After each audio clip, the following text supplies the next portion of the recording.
I'm Scott Owens from Rackspace. So I'll add a little bit of color to that.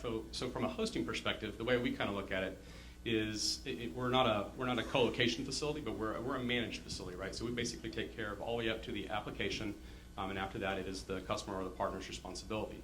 But to answer the question about providers, every single one of our data centers, we have a minimum of 6 to 9 providers coming in, and each one of those pipes, those are all different providers, but each one of those pipes we only utilize at about 40% of bandwidth because, let's say for instance you have somebody who goes on and has that Oprah effect, their site goes on Oprah and there goes the bandwidth, it goes through the roof, right? We can double the bandwidth in that pipe and allow it not to be fully saturated and not affect others within that environment. So, again, if let's say, for instance, a backhoe takes out the whole right side of a building, well, guess what? We have other providers coming in from the opposite sides of the buildings to be able to make sure our customers aren't affected in that manner. So, we know that's something absolutely, as we looked with Aon, I'm going to use your name, but that's something we absolutely consider with Aon, making sure that their sites, as critical as they need to be, are always up and running and their bandwidth's not affected.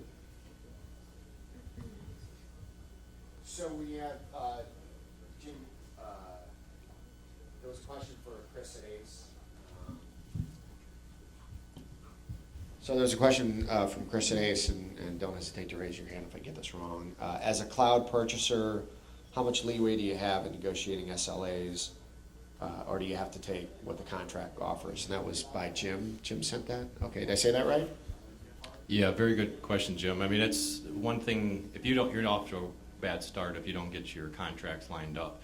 And that's part of the learning curve is, okay, IT has to understand what cloud computing is and everything, but also your legal staff.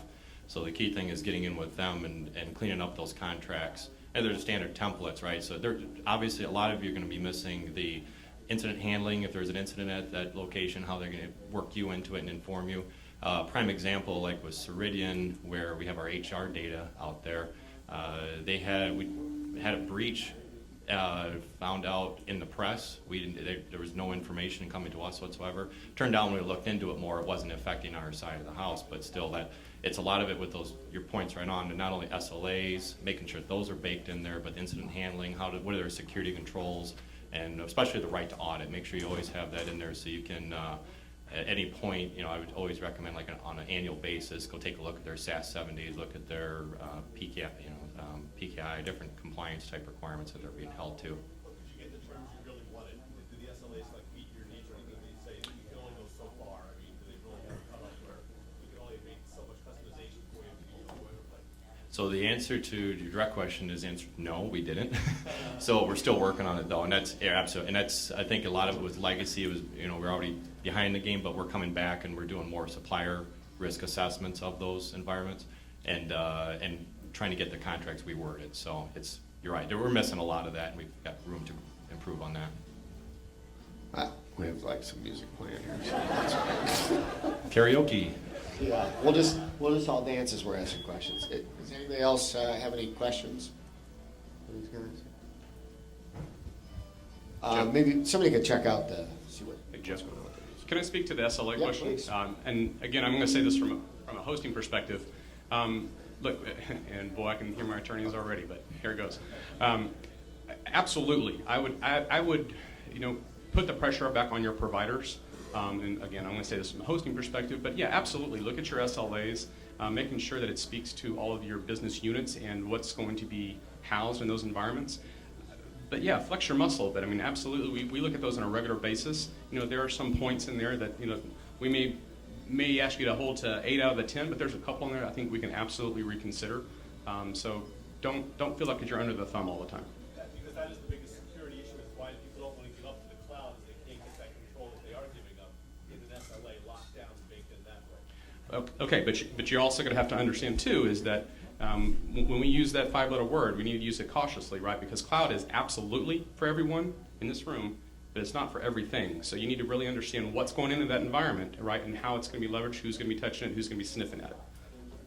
So I'd actually like to hear from Steve on that too. What are you seeing from cloud providers? And I have a follow-up question as well. But you sit amongst a lot of clients that are moving to these things, and your technology's out there, which is enabling a lot of it. What are you seeing along the lines of the SLAs and the broad? So why are people adopting this right now too?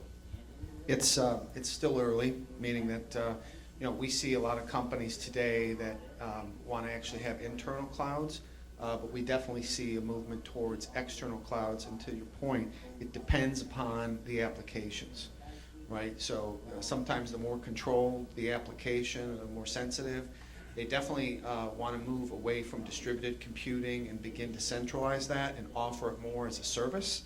And a lot of what's driving that is what we call kind of consumerization of IT, which is, companies no longer wanting to manage the endpoints or the assets, and because IT is being consumerized, meaning that the iPads and Macs and a lot of the device independent that's being introduced into the workplace today, they want to begin to offer that as a service. Now, there are other applications, we are definitely seeing it, and it depends too on the vertical, where they want to move away. And I've met now recently with two heads of architecture of some mid-sized, large-sized companies, where they said, we want to get this out of here as quick as possible. We don't have the resources, and because our business unit is demanding that we be able to support these types of changes and this flexibility that they need, we're looking to take it outside. And they actually ask us, Citrix, do you provide that service? And the answer is no, we don't. We work with an ecosystem of partners to team up and then provide that level of service for you. And then just as kind of a follow-up, there's a lot of interest in, VDI. There was just discussion about VDI 18 months ago, but really nobody was doing it. Now we've certainly been through a half dozen of large proof of concepts that have turned into be standards very quickly. But, we're just seeing a little teeny view of the world. What are you seeing on your side broader? I mean, what is the adoption rate really? What's, is it fluff, or is it really happening? So 18 months ago, it was in the what we call the research phase. So it's kind of like a lot of times in our industry, you get the buzzwords. And so everybody was kicking the tires and wanting to talk about it and invest cycles. There really wasn't, we had not moved into the adoption stage, and now we have. So, 18 months ago, we would have never have signed contracts for 50 to 100,000 users, and we're doing that today. Granted, that's still in the, of the 80-20 rule, it's still a small subset, but it is moving, and it's moving very quickly. Again, depending upon the circumstances or the use case. And one of the issues I just want to point out, Jeff, that we're seeing is that in some cases it's difficult to justify, when you talk about the term VDI, it's difficult to maybe justify the expense, and there's a thought process that you're shifting funds from managing distributed computing devices to another back office and another expense column. And a lot of that has to do with storage and some of the additional infrastructure that needs to be built out to manage a completely virtual world. And one of the reasons that you see a lot of customers here today talking about Zen is that with the Citrix solution, not everybody. So if you have 10,000 users that may need to be virtualized and deliver these virtualized workflows, maybe not all 100% of those users needs to have a VDI, a virtual desktop. It's possible that you can segment those users and you can still get to the end game, which is centralizing those users and hosting it or providing it as a service in the cloud someplace, because maybe you can deliver some of those workflows via a shared desktop versus a complete individual virtualized desktop. And with the Citrix solution, you're getting both. It just depends on the level of personalization that user needs. And the more the personalized user experience, that user probably fits into a VDI image. But you don't need to have 100% of the workflows virtualized. And so that's helping with the ROI, and that's helping adoption. Yeah, I've worked kind of with a lot of you guys on this personally. I mean, we've all tried to take, your ROI was just so blatant. If we could get that one application working, it was like $12 million. But that's not often the case with doing these, and I've been involved with a lot of that personally. I mean, and I kind of would open this up maybe to everybody. It seems like companies are moving forward with VDI projects, even without clear-cut ROI currently, but just because it allows them to move faster and they can see over, some 3-year period that they're permanently going to have a lower cost of doing business. I mean, how hard, maybe, all three of you could talk. I mean, how hard is that to move forward, David? And we've talked about ROI. I mean, did that just not get in the way of moving forward, or how did you guys address that? So initially, the ROI was really just around system improvements and processing. It was really hard to put any kind of tangible figure amount. I know we tried. We tried it. It just wasn't there. Yeah. But Even- yeah, you move forward with it anyway. Exactly, and even when we got to the big picture, and we were looking at, potentially building out the 30,000 seats, for our customer care environment, even the ROI was still hard to prove out. I mean, Yeah. when you're not just looking at the licensing costs that are associated to, whichever virtual platform you move on with, it's around the support costs, and a lot of that, there's a ROI, but it's a weak ROI around desktop replacement. Every company has their 3, 4, 5 year. Some companies have a refresh. They say we'll do it when capital is available. The other part is moving heads, right? So you say our frontline support staff are going to move in back office. Well, your back office staff are usually a little bit more highly educated. Knowledge transfer is going to have to happen. So your pay increases typically. So it's really a wash. So it's really hard to quantify. Again, more of it is around your workflows. Like Steve had mentioned, that's where it kicks in. If you can start eliminating, start aligning your business process along with your IT alignment, that's critical for IT leaders to be able to do that. And in our case, like I said, being able to reduce that contact rate in the field, be able to increase our customer first metrics, Right. our environments that really, like I said, the $7 a phone call, from an IVR, from a desktop perspective, reducing truck rolls in the field, those are where we see the solid cost around virtualization of an environment, with VDI or Zen application virtualization being just one component of that. So it really needs to fit into a master business plan. So. Anybody else have anything to add to that? Steve, Chris, Sean, Scott, Chris. I think, with the experience, I think one of the things in terms of virtualization, the worst mistake, especially like with Citrix, the worst mistake you make is thinking you're going to fix something, fixing performance issues Right. or other thing. You've got to remember when you put these virtualized technologies in place and you're come up with ROI or whatever, but if you have a bad application, you have a bad application. Or a bad I think network. We came across it first. Yeah. No, it's never the network. I'm tired of hearing that. Okay. Well, I will tell you, one of the things I definitely saw sitting on the sidelines was a lot of problems were fixed. They went after the problem with Citrix.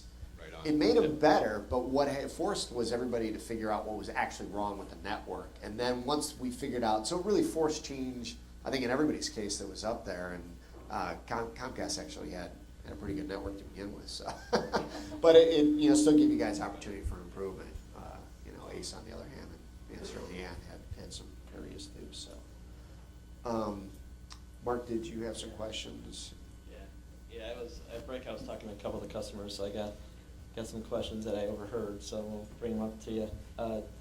David, I think this is a fast one maybe. So some of the folks were interested then what kind of end device did you end up using? I know you had said you had ran into some limitations maybe on the WinTerms type devices, and you were using some PCs there to get some local resources.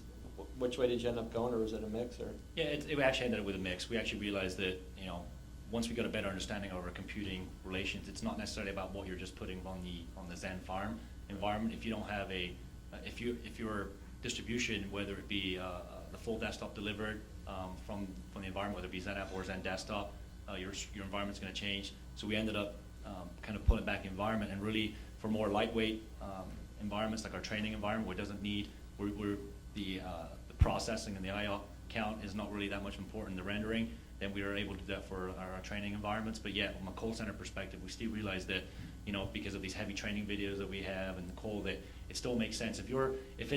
We initially going back saying that ROI wasn't part of desktop refresh, we initially said, you know what? After we looked at it, said actually they need to stay, because if it's part of it, not only are we getting benefit by reducing that capex year over year from a desktop replacement, we're actually still being able to use the graphic side rendering and the voice components and the internal process. So the answer is a mix.